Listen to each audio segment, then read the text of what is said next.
Welcome to the Roots and Routes. It's bigger than sports, where community and socioeconomics is the root to our success. I always wish our hometown heroes had the technology during their time to document their journey, so we'll do it for the rest of them. And we are here at the legendary 14th Street Community Center. We are virtually bringing you one of our friends to the table today, Mr. Ben Ward. We give it up to you. Salute to you, sir. And we'll just dive Appreciate right into it. Yes, sir. We'll dive right into it. I'm going to give a quick bio of the guest of the hour today. So I'm going to introduce to some and present to others. Ben Ward is a USCCA certified firearm instructor based in Columbus, Ohio. He runs Shoot with Ben, where he teaches a concealed carry CCW, personal defense, and home defense courses. His classes are well reviewed, with students praising detailed instruction and the ability to make them feel comfortable handling firearms. He is also the registered agent for Blackout Club LLC, an Ohio-based firearms training organization. And before we get started, make sure you like, share, subscribe. We're on all the digital platforms, so follow us, and we'll continue to put out amazing content. This is season 1, episode 13. I like to call this Shoot with Ben. So let's go ahead and get started. Hey, Mr. Ward, the very first question that I ask everyone that comes to the podcast is, if you had 12-year-old Ben Ward in front of you right now, with the experience of life, Yeah. what advice would you give your 12-year-old self? Man, I tell you, man, probably what I would tell my 12-year-old self is to practice investing.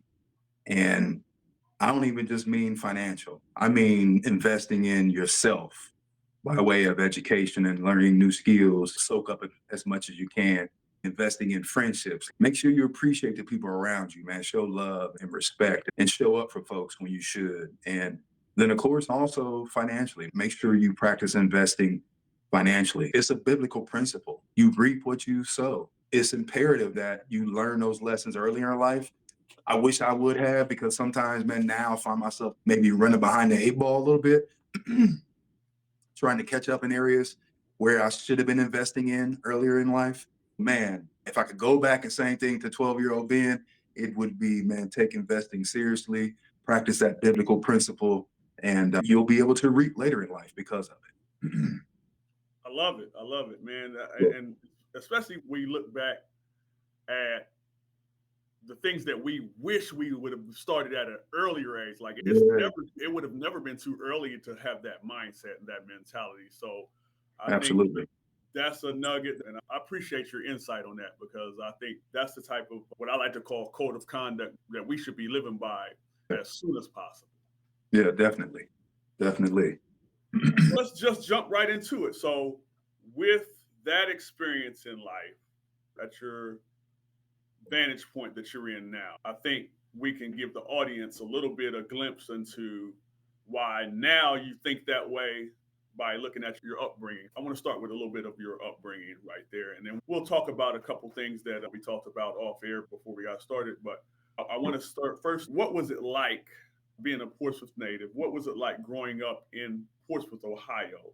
Man, you know what, man? I would simply call it, for me, man, it was amazing. As a child, man, just being able to see the community. Sometimes as a child, you only see what a child sees. You only see through a child's eyes. You know what I mean? And so to me, man, like I would come out to the park and I would just see black faces everywhere, and people playing basketball and people hanging out, man, people on the swing sets that was over there.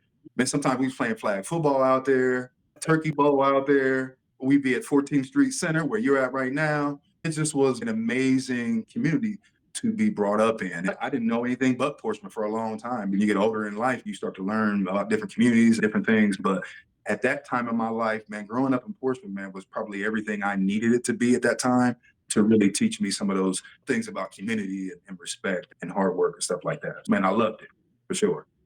Yeah, because I think our foundation, and why we call it this podcast, is the Roots and Routes. We like to really dive into our foundation, our Yeah. origin, our source, Yeah. our upbringing, and some of the things that make us who we are today. The second word, the actual title of our podcast, is our route.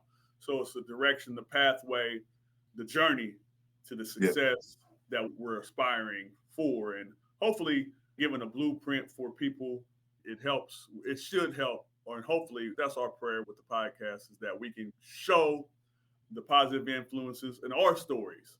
Our stories are unique, it's Yeah, definitely. interesting, and it can definitely be a roadmap for others to be able to follow. And even some of the pitfalls that we've come across, we can show a way not to go as well.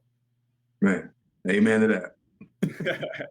Is there any particular mentor that you can remember growing up? First, let's start with like your first sports memory that you can remember. How young were you when you took a Yeah. liking to or followed any particular sport? Yeah. First off, man, it had to be Portsmouth Trojans, man, just football and basketball. I probably remember football more because I just really loved the stadium, the environment, going down to Old Spartan Stadium down there. Man, I remember, of course, watching Danny Reed and just how phenomenal he was. And even back to Chris Gentry and them. I remember watching those dudes, man, and just being like, man, them guys is like superhuman almost. Just those are like some of the original memories I had. And then, man, I was blessed, man, with when I was in high school because of the people that was in the athletes that was in high school with me, man. It's just, we won the state in '88. I was a sophomore, and man, that team was only team that could beat that team was that team. You know what Right. I mean? The They were only so team that good. could beat them was themselves. Right. Oh, just themselves, man. Between the coaching, the players, that team should have never lost the game. Just sitting in awe watching them and how amazing they were as a team and individually and collectively, man. Just how phenomenal the athletes were in Portsmouth, man, was always something I always remember growing up. And to this day, I argue with anybody, Portsmouth have some of the best athletes in the state of Ohio, hands down. I can believe that. I've seen a decent amount, but I've heard a lot of some of the unique and great players that have graced the gridiron or graced the hardwood or graced the baseball field and track. Yep. So Yep. to look at and be able to look and reflect. So if you can, I hate to put you on the spot, but just give the audience a little bit of what you remember about Chris Gentry on the football field. Was he a quarterback, correct? Quarterback. Yeah, Okay. quarterback, man. He was slippery, man. You couldn't catch the dude, man. And he was like Michael Vick before Michael Vick to me out there. He I've heard take that. off, take off, and you couldn't catch him, man, because acceleration was so fast. And I don't remember him being the biggest guy, but like I said, he was slippery, man, could take Yep. hits, was smart with it, get out of bounds when he needed to. And you got to do that when you're playing quarterback, man. You got to preserve yourself. Man, he could do all that, man. I definitely remember watching him and just watching him dominate some games. Awesome. Do you remember any of your childhood mentors, whether it be as early as elementary age or junior high age, or even as later as high school age? You remember anyone that left a kind of indelible mark on your thought process, your mentality? Man, you know what, man? To be perfectly honest, the Bible says to honor your father and your mother. I would say my parents, man. My parents did a phenomenal job with the hand they were dealt raising me and my brother. You know what I mean? For instance, I'll talk about my mom. One of the things my mom did was she instilled in me and my brother at a very early age the importance of education to the point that we would literally play school at home. Like it was a game. We would have homework at home and read and do these math assignments and take them to your room and do your homework and bring it back into the living room and let her check it. And it was a game to us. And so by the time I got to school, man, I was like, man, I've been doing this stuff. You know what I mean? It was easy. So she deposited that seed of education into me and my brother early in life. And as a result, me and my brother both have college degrees. My brother's got a master's. I started my master's, but I was like, man, mom, I'm about to start my own business. I don't need that. My mom did that. My dad worked for 30 plus years at Lucasville. You know, the type of dedication it takes to work at a place like that, man. You're essentially locked up with the prisoners while you're at work. And so for him to get up every day, man, and just show me that dedication and that work ethic, man, is something that was deposited into me. And I really appreciated that and learned from that. And then last but not least, man, my stepmom really showed me like unconditional love. I wasn't her child, man. You know what I mean? I wasn't her child. And I was pretty bad at that age. And I was rebelling because she was my mom. She was my stepmom. And she loved me through it, man. And to this day, I always describe Sandra as one of the most loving people I've ever met. And to this day, she still shows me love, unconditional love. So those three people, man, definitely made an indelible mark in my life and helped me to become the man I am today. Awesome, man. That's honorable in itself, being able to give flowers to some of the people that kind of laid the foundation for you Yeah, and instilled the work ethic, the mentality, the mindset. So I appreciate that you were able to do that. yeah, for sure. Now, don't get me wrong. Some athletes I was looking up to and trying to be, I just didn't have the abilities that they had. I couldn't be Grouch. I couldn't be Patrick Tubbs or Dominic McKinley or Right. John Langford or Demond Manning. I couldn't be them, but I looked up to those brothers as well, man, for sure. You've carved out your own lane, so to speak, in itself. Like I told you yesterday, I admire the path that you've taken and Appreciate that. kind of witness just the entrepreneurial spirit and also the consciousness that you have as a brother. Hey, all glory to God, man, for sure. Yes, sir. Yes, sir. Yeah, for So sure. let's look at it from this lens. When did you like? How early did you decide to leave Portsmouth, and what led to that particular decision? Yeah, it was a decision that my dad made for me, actually, because like I mentioned earlier, man, I was really just turning out, man. One of the things I've never had an issue with schoolwork, not even trying to brag, man, just trying to give the background, man. I've always gotten A's and B's in school, never was an issue there. However, my attitude and my behavior always was an issue. And especially as a teenager, you feeling yourself, you think you're grown, you want to be grown. My dad wasn't having it because at the time my parents had divorced and my mother lived in Columbus. My dad lived down there in Portsmouth. And my dad wasn't having it, man. My dad he wasn't super strict, but he was strict enough. Strict enough that I wasn't gonna be out here showing my behind and Right. without consequences and repercussions. And as a teenager, man, you don't want to deal with that. And man, I was just really rebelling and doing what I wanted to do. And my dad really had enough of me, man. I'm surprised he didn't kill me the way I was acting.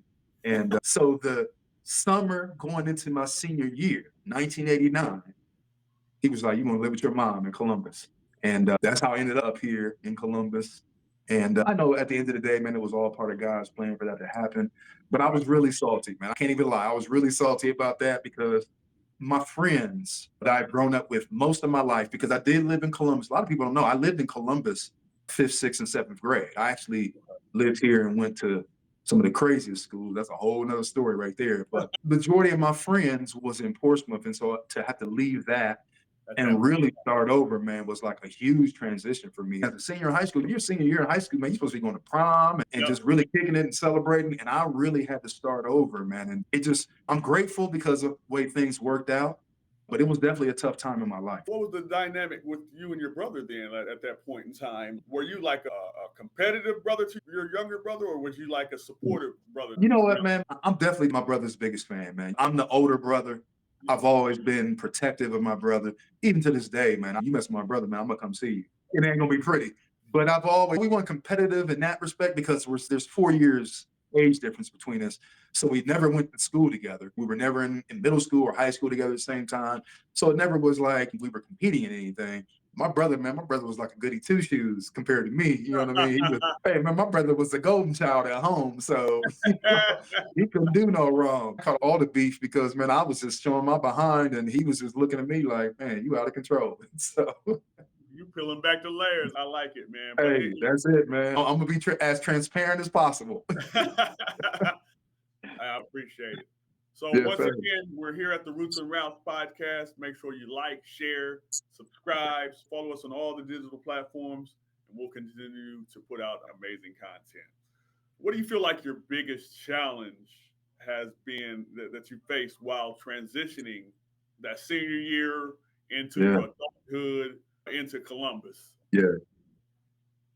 Man, one thing I will tell you, man, Columbus and Portsmouth are very different. Very different. Of course. Man, it's so, for instance, it's one thing if you move to Columbus as an adult or even as a high school graduate and going to college, say Ohio State. Because if you go to Ohio State, you're really isolated at Ohio State. Yeah. Ohio State students don't really hang out with people that live in Columbus and vice versa. Yeah. I came up here my senior year and was really thrown right into the culture in Columbus, man. I went to Northland, which is where I graduated from. That was the first time in my life I went to a school that was majority Black. and by Culture shock. quite a margin. Man, this culture shock. It was absolutely culture shock. It's so funny because I was telling my barber about this today, man. My barber, I actually went to high school with him, so I've known him for 30 plus years. Good dude. And we was talking about that. And I told him, man, I had always gotten great grades growing up in Portsmouth. When I moved to Columbus, though, my senior year, because it What was was such a that? transition, man, I almost flunked.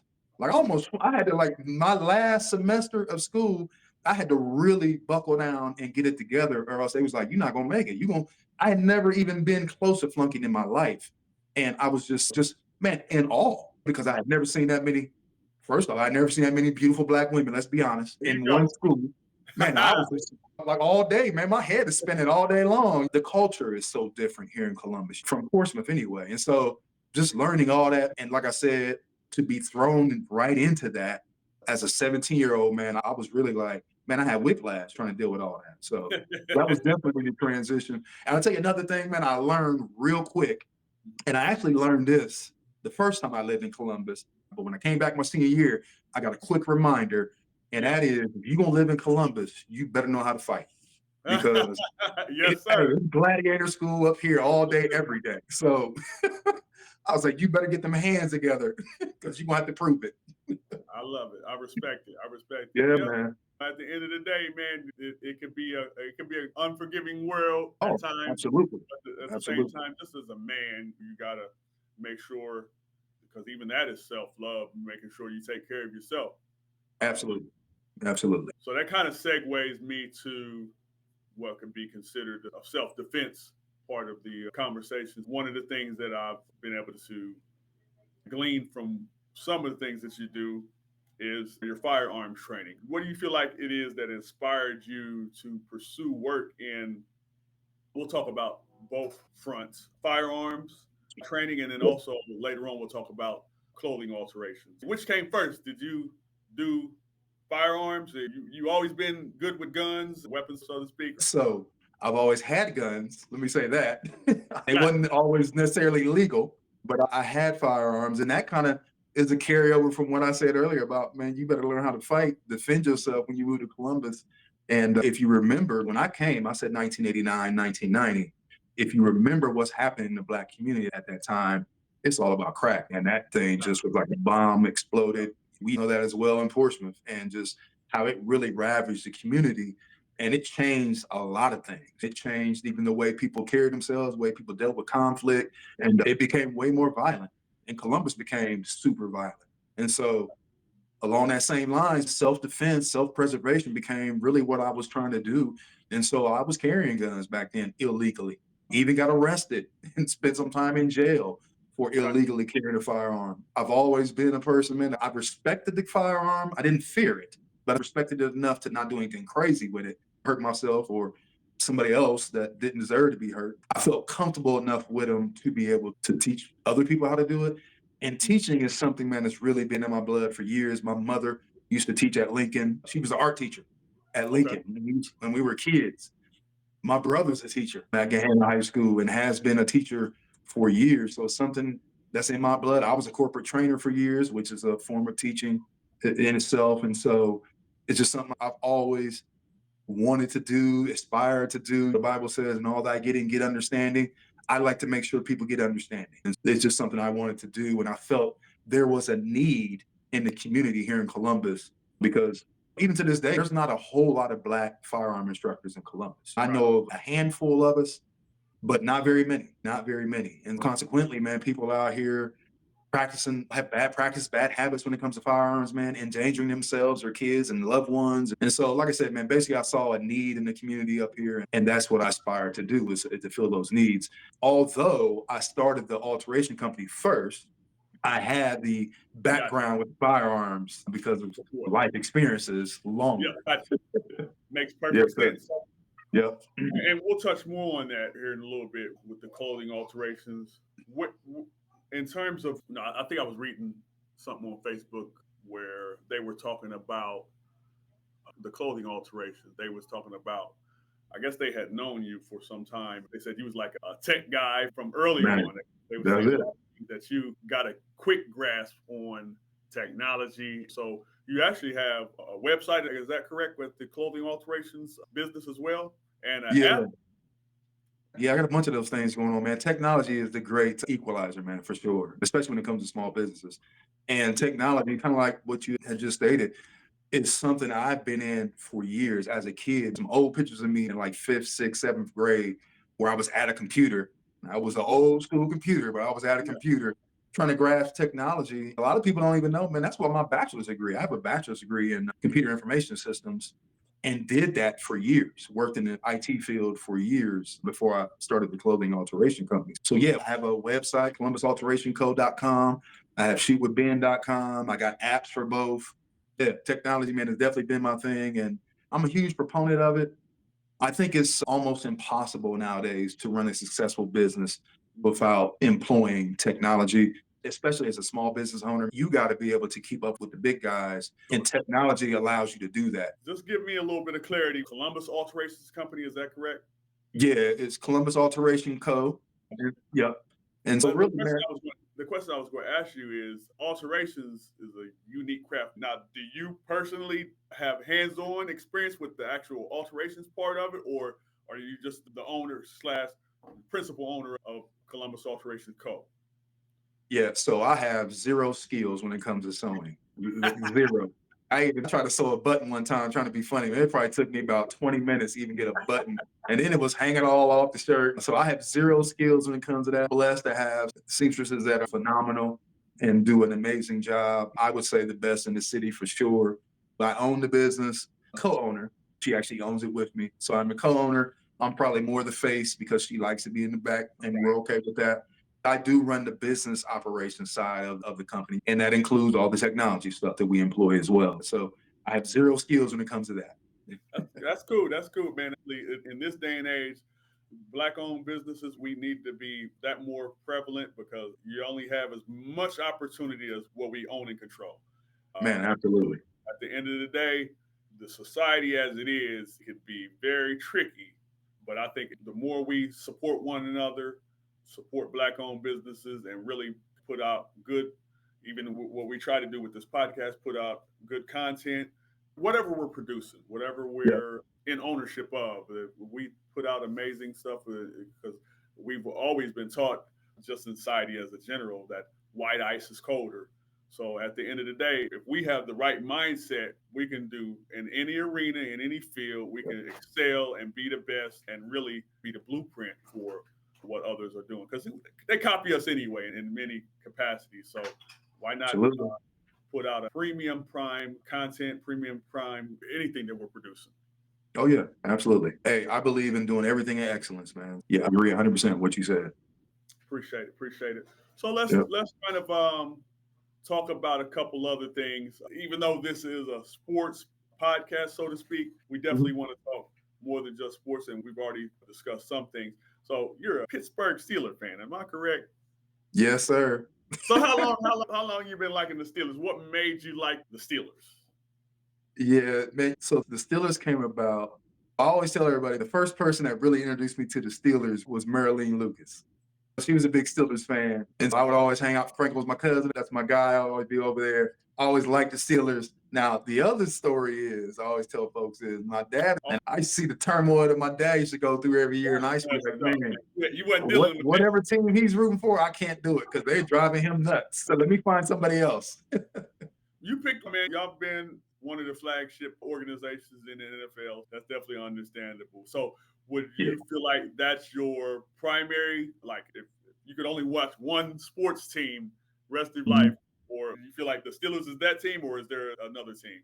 I would probably say the Buckeyes, man. Buckeye football is probably I would choose them over everything else. Yeah. So, how long you been liking the Buckeyes, and what made you a Buckeye fan?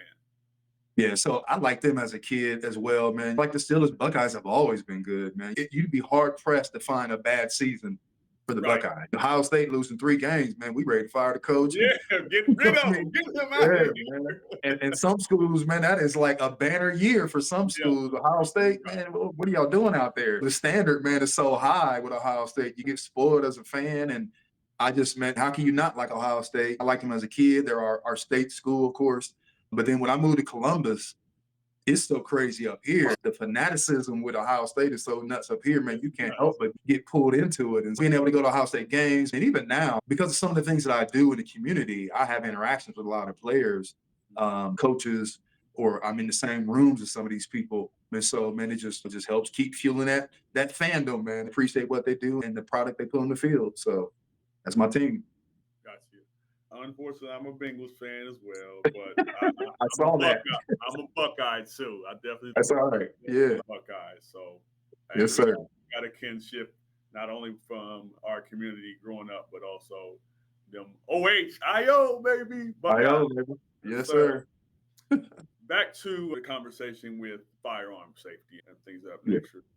That's a big responsibility overall when you think about it. What do you feel like the most important principle that you teach your students, those that you are instructing? Yeah. Safety. Man, whatever you do it safely. You know what I mean? Is the most important thing because unfortunately, man, with firearms, you can make a mistake with a firearm you can't come back from. And so we're talking about life or death a lot of times when we're talking about firearms. And so you have to keep that in mind and make sure that you are taking every precaution necessary to ensure you're being safe. I saw where the firearm instructor got killed at the range Yep, teaching the prison guards. Who would have thought that somebody as experienced as a prison yep, guard would right. make a mistake? And it just happens, man. And so you have to always be mindful of that safety piece when you are dealing with firearms. One of the things I always tell my students is, I even posted this graphic I made regarding the same thing, and that is the day you bring a firearm into your home doesn't make you safer. It actually makes you less safe because now you have a potential deadly weapon in your house. You know what I mean? And you may have kids in your home. You may not be 100% comfortable or have the knowledge to be able to correctly handle that firearm. And man, like I said, you can make mistakes you can never come back from. That's why it's so important that you get the proper training regarding firearms. Just think, man, this ain't a car. You know what I mean? This ain't like you're riding a bike. You can jump on the bike, start pedaling. That's not how firearms work. There's certain rules you have to abide by or you will pay. So that's what I always try to make sure I instill in each student. So, what type of weapons do you train with for a novice that may approach you and think, how do I begin? So, you have a gun range. Yeah, so I don't own it, but there's a range that I'm contracted with that I use real close here in Columbus, an outdoor range, because outdoors are always the best. But yeah, outdoor range that I go to. To answer your question, what I always ask people is, what are your intentions? Do you want to learn how to protect your home, or do you want to learn how to protect yourself in your home and out in public? Because those are two very different needs. If I just want something for the house, I may just want a shotgun to protect my home because I don't plan on carrying this outside of my home. But if it's something I want to carry on a daily basis or carry in my car or take with me on vacation or something like that, a shotgun may not be the answer to that. I may need a handgun for that. And I mean, the first thing I want to do is determine what is your needs and your intentions with this firearm, and then we can go from there. But typically, man, to be honest, probably the majority of the trainings I do are handgun based because that's what people want. Handguns usually are cheaper, easier to handle. A shotgun will beat you up. When I go out and shoot the shotgun, sometimes my shoulder be a little red or my chest be red the next day because that shotgun will beat you up a little bit. A handgun is more popular, a little bit cheaper, easier to handle, easier to conceal. So handguns give you the ability to protect your home, and if I so decide, carry it on me or in a bag or in my car and be able to protect myself outside the home. Yeah. Once again, we're at the Roots and Routes podcast. We have our guest of the hour today, Mr. Ben Ward with Shoot with Ben and also Columbus Alteration Co. It's just a treat to be able to have conversations. I consider this a joy just to be able to talk with friends. Overall, I was just thinking as you was talking, man, has there ever been any like red flags of people that came in and you like, man, I don't know about teaching this guy anything about, or this person, you ain't had no Jeffrey Dahmer type situations come in and be like, man, he don't need no weapon. Yeah. Luckily, I have not had that situation, but I have definitely had situations where once we went through the training, let me see. So first off, I had a situation where I had to kick somebody out of the range before. because you're just not paying attention. You're here, there, everywhere. You're not following instructions. And it's a safety hazard at this point, safety concern. So I've definitely kicked people out of the range before, made them leave class or whatever, because I do take that stuff very seriously. But I've also had situations where people have went through the whole 8-hour CCW class. And at the end of the class, I give them their certificate and they've called me or text me later and be like, you know what? I don't think I'm going to get my CCW license. I just don't think that's for me. You know what I mean? And I can appreciate that because sometimes it's just not, guns are not for everybody. You know what I mean? I don't think everybody has the capacity to carry the responsibility of having a firearm. And some people just don't have the mental capacity to be dealing with firearms, man. I'm a proponent of the Second Amendment for sure. But I'm definitely not one of those people to be like, everybody should be able to carry a gun and there should be no questions asked. And why are we doing background checks? That's not me at all. There needs to be some regulations on these things for sure. Got you. That makes perfect sense. Yeah. I can only imagine the type of landmines that we could run into if there was no type of precautionary measures or checks. So definitely needed. Absolutely. So do you see yourself expanding your businesses, whether it be in firearms training, the tailoring business, or anything else? Yeah. So, you know what, man? Here's the one thing about the businesses that I have. Both of those businesses in particular are service industries. And the thing about a service industry is you can only do as much as you can do. Now I have to hire more people to duplicate the efforts. And that is something I always have to keep in mind when I'm doing these businesses. Is this something I want to grow and then have to hand off to somebody else, trust in them that they're going to teach it, train it, be as safe as I am with the firearm thing? And I'm gonna be honest, I haven't gotten to that point yet where I feel like I would let somebody else operate in my name and feel safe with that, especially regarding the firearm industry. The way I expand the Shoot with Ben is my offering of classes, the types of classes that I offer, when I offer them, I have different formats. Some of the classes we actually meet online in advance and go over some stuff, video calls like this, where they can see some of the stuff that I'm doing. They would practice it with their gun as well. And then we meet at the range and do some shooting. I have formats that are all female only. I have some that are men only. I have some that are co-ed. So I try to mix it up, just meet the need of the people as I see those needs come up. So that's a way that I expand my offering with that. With the Columbus alteration, man, we are so busy that expanding to another shop is not even an option. Yeah, because man, we're just swamped. We've got proms and weddings and graduation. Those are all different types of ceremonies where people need formal clothing in particular. And we do a lot of formal stuff. And so that really just limits what you can do with that. The other thing is, man, I've had the alteration company for 9 years now. Good seamstresses just don't grow on trees. I wish they did because I'd have a shop in every side of town. I just have not been able to find the type and the quality of seamstresses that I would want and feel comfortable again putting in a business and having my name on it and being responsible for it in different locations. We're happy with what we have right now. I'm located downtown, so it's pretty accessible to everybody in the center of Columbus, and we stay pretty busy. So I'm happy with that right now. Yeah, I know, man. Just on a smaller scale, you got people in Portsmouth that may be able to hem or do this or do that or the other. They don't want their name out there because that's a lot of responsibility. Because it's a lot. Yeah. If you ain't got everything, just as far as the resource one would need, you might not want to try to partake in that at all. Folks are serious about their clothes, man. It's real. That's real. You don't want to mess up nobody's $1,000 wedding dress, man, for sure. You don't want to run into that at all. You mess around and have what they call it, bridezilla. Bridezilla. And I done had a couple. Not that we mess up their dresses. They came in the door as a bridezilla. So I know what a bridezilla is all about. What advice would you give to young people in Portsmouth, more specifically, who aspire to build their careers beyond Portsmouth, born and raised or whatever, and whether it be fear or the familiarity or comfortability of being here in small town Ohio, to more or less just spread your wings? So what advice would you give those who aspire to build their careers beyond here? For the generation living now, they live in the best time ever because technology-wise, there's no comparison to what we have right now available to us and the way that you can learn nowadays. The fact that we're doing this virtually, we're 100-some miles apart right now, having a conversation in our living room, basically. And so the opportunities are there. but you have to seek them out. Definitely, you need to be intentional with your what you want to do in life. You don't have to have it all figured out at a young age because you're going to learn, man. Your path is going to change as you get older and you pick up more knowledge and wisdom and experiences. But one of the first things you want to do is be teachable.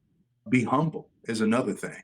I gave the story earlier about Portsmouth was just full of phenomenal athletes. And growing up in that environment, one of the things I realized really early is I'm not ever going to be the man.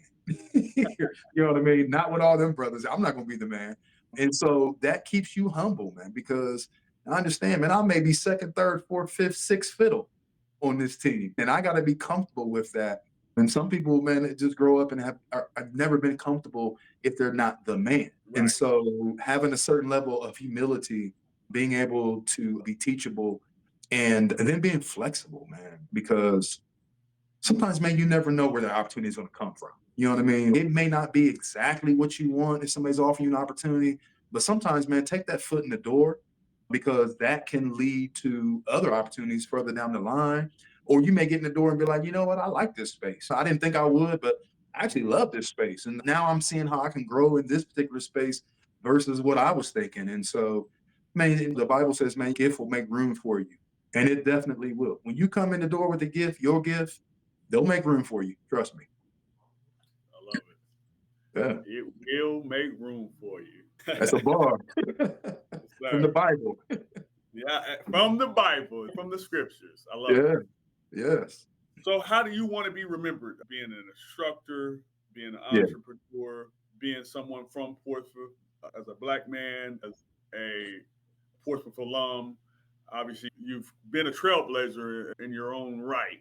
If we were to look back on your life, maybe 20, 30 years from now, how would you want to be remembered? Man, I think one of the things about me, man, is at the end of the day, and it took me some years to really discover this about myself, but that is I love people. I love helping people. I love applauding people. I love being there and helping to push people. That's just me. And to be more specific, I love black people. I'm very proud of my race. I'm very proud to be black. I wouldn't want it any other way. You couldn't give me another race. Hey, man, I'm very comfortable in my skin. And I just want to be remembered as a person, man, who just always, like I mentioned earlier, wants to do everything with a spirit of excellence.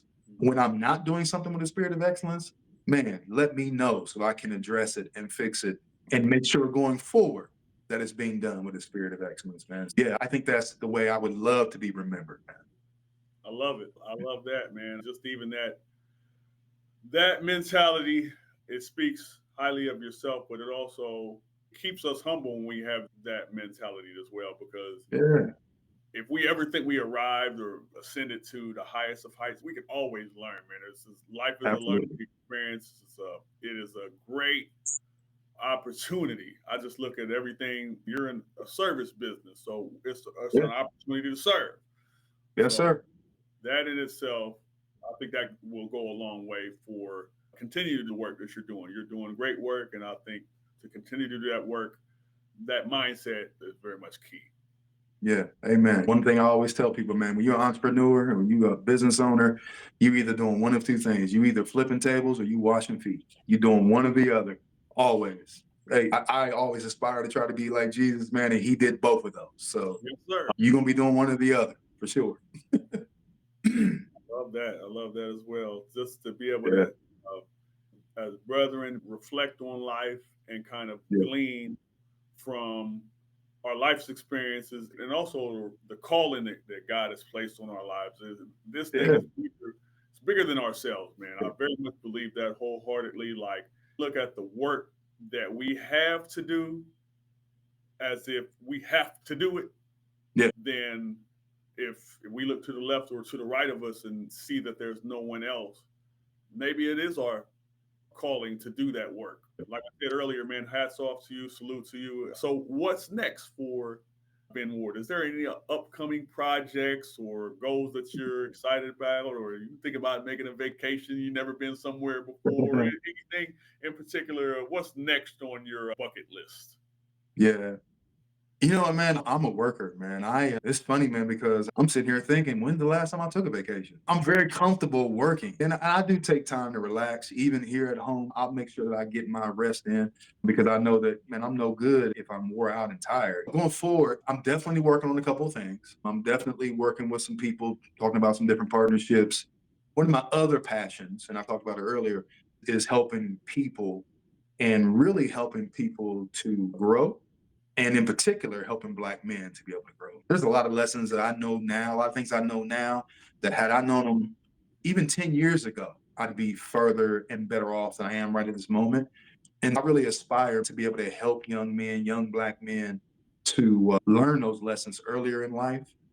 And so now the vehicle to learn those lessons, I'm still working the kinks out on that. You got to meet them where they are nowadays. And the young generation nowadays is technology based. So I got to be on TikTok, Instagram, and have channels and pages on YouTube and all that. So I'm still working out the kinks and what that looks like. But believe the next thing that I do is going to be something based around growth for Black men, young Black men, even older Black men my age, because you stated it earlier, man, you have to be a lifetime learner. You have to always be willing to learn and be taught things. I feel like it's something that God has called me to. And the crazy thing is, man, even in the planning stages right now, I can already see God opening doors for me in that arena. So I'm excited about that. I'm excited for it as well, man. I'm just thinking about all the people that we would love to have on the podcast. This has been amazing simply because I think you have like a target audience when you try to put these things together. And I Yeah. think a lot of the things you said have been almost tailor made for the type of audience that we're reaching out to. Okay. So Amen. the things that you've said, the nuggets that you've given, and Amen. and again the blueprint, and this being the Roots and Routes podcast, I definitely think this is already one of my favorites. So this is season one. I like to call this Shoot with Ben. So this is season one, Amen. episode 13, and Amen. uh, it's just an opportunity to be able to just talk and have conversations with people. What I like to say are interesting people, unique people that have a story to tell. And your story is definitely one worth telling. And there's more to the story that the best is yet to come for you, Mr. Amen. Yes, sir. Once again, Roots and Routes podcast. Like, share, subscribe. We're on all the digital platforms on Facebook, YouTube, Instagram, TikTok, fan base, Twitter, aka X. So just make sure you follow us, and we'll continue to put out more amazing content. This is the last portion of the show. If you want to give any shout outs, anybody, you've already give a couple flowers through the part of this conversation. Once again, respect to your parents, laid the foundation for you. Any other shout outs you want to give? Yeah, I mean, my parents, of course, man. I said my brother already. My sister Bree as well. I got to give her a shout out. That's my little sis right there. I love her to death. Sir. And I always give honor to my pastors too. Man. I am blessed to be part of one of the best ministries in Columbus. I'll say that. And of course, I'm going to be a little bit biased. But I mean, I love to give honor to my pastors because it's just such great men of God and humble and transparent men of God, which is super important when you're dealing with spirituality and stuff because that's what people need to see sometimes, man. So shout out to my pastor Michael Young and my pastor Richard Jones of City of Grace Church here in Columbus. And Prayer warriors, yeah, man. them's my people. Them's my guys right there. I'm with them as much as I can be.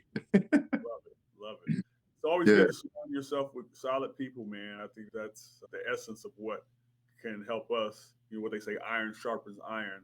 iron So sharpens iron. Yes. we need Yeah, good and of course, people around us, spiritual, yeah, mindful people, people that are vibrant, radiant, and yeah, trying to excel and uplift others. and people that hold you accountable, man. You know what I mean? For sure.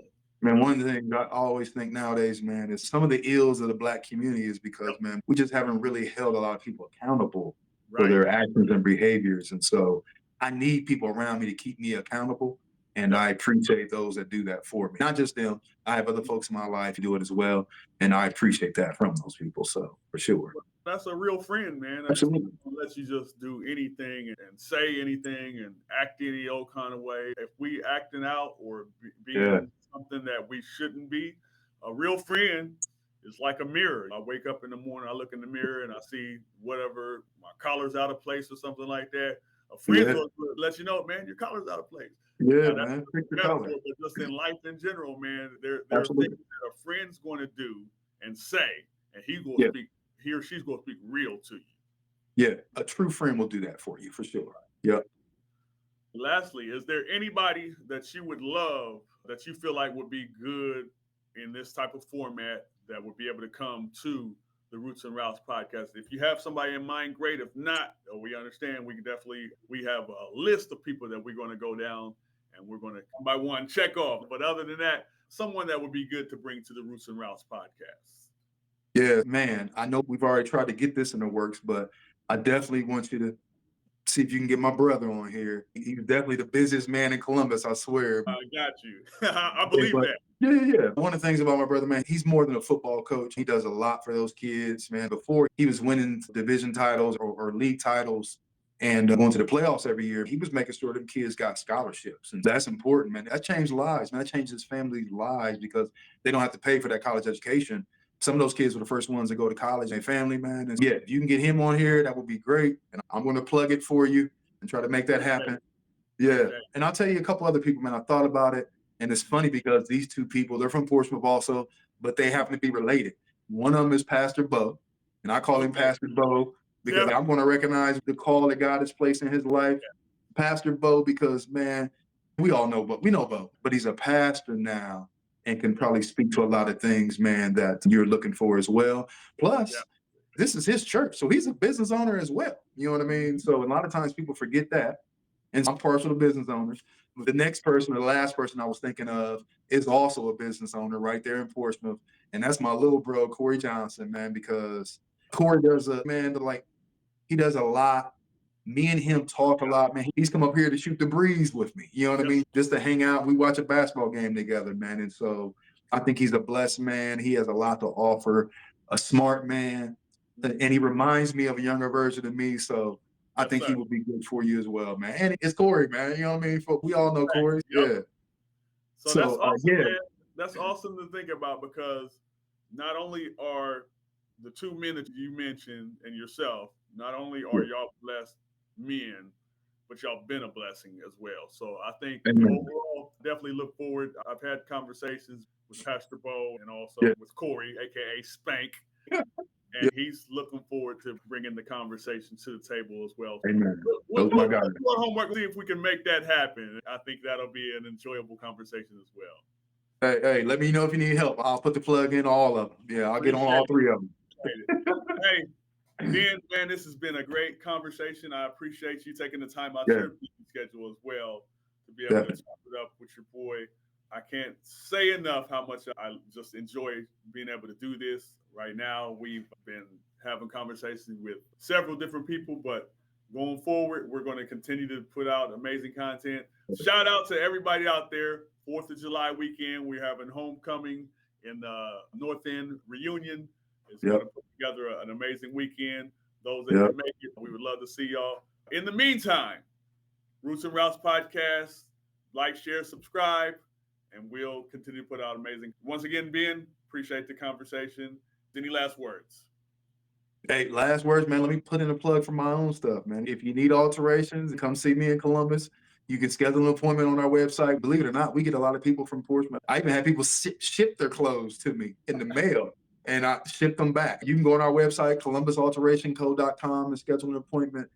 And then the other thing is more my passion project. But if you're looking to get some firearm training, man, definitely give me an opportunity to do that for you. Reach out to me, man. We can have a conversation about what you're looking for. Give me some of the different things I can offer to you and make that happen as well. And you can go on my website and contact me that way.